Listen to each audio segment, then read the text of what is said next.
आता उमेश पवारांनी पूर्ण त्यांच्या कुटुंबात सहित शिवसेनेत राजगटात प्रवेश केलेला आहे। त्या प्रवेशामागे अनेक कारणे आहेत। सर्वात पहिली माजी खासदार गटाची साथ या कुटुंबाने दिली।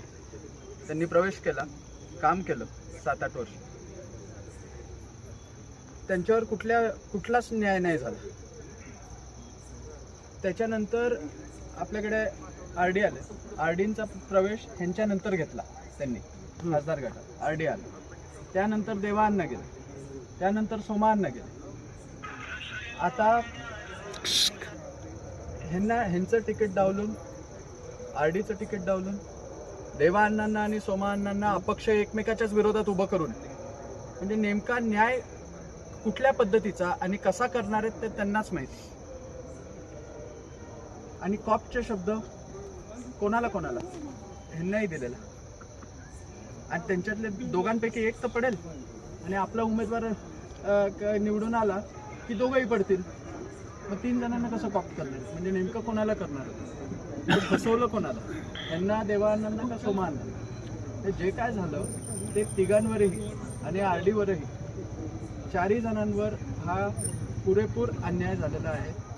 आणि आज उमेश पवार आणि त्यांचे कुटुंब ते राजगटात आलेले आहेत आणि त्याबद्दल आम्ही मनापासून त्यांचे आभारी आहोत।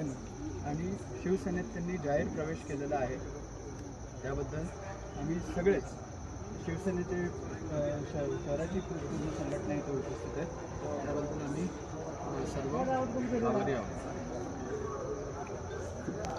उमेश पवार आणि त्यांच्या सहकाऱ्यांनी या ठिकाणी शिवसेनेमध्ये प्रवेश करण्याचा निर्णय घेतला।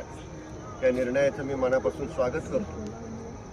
कोणत्या कारणासाठी हा निर्णय झाला हे या ठिकाणी विश्वेशराजे यांनी नमूद केलं। खरोखरच काही ठिकाणी कशा प्रकारचं राजकारण चाललं हे मलाही समजत नाही, आणि त्यामुळे एक वेगळ्याच प्रकारचं त्या ठिकाणी राजकारणाला फलटण तालुक्यात शहराचं दिशा देण्याचा हा वेगळा प्रयत्न होणार असेल तर तो थांबवायला पाहिजे।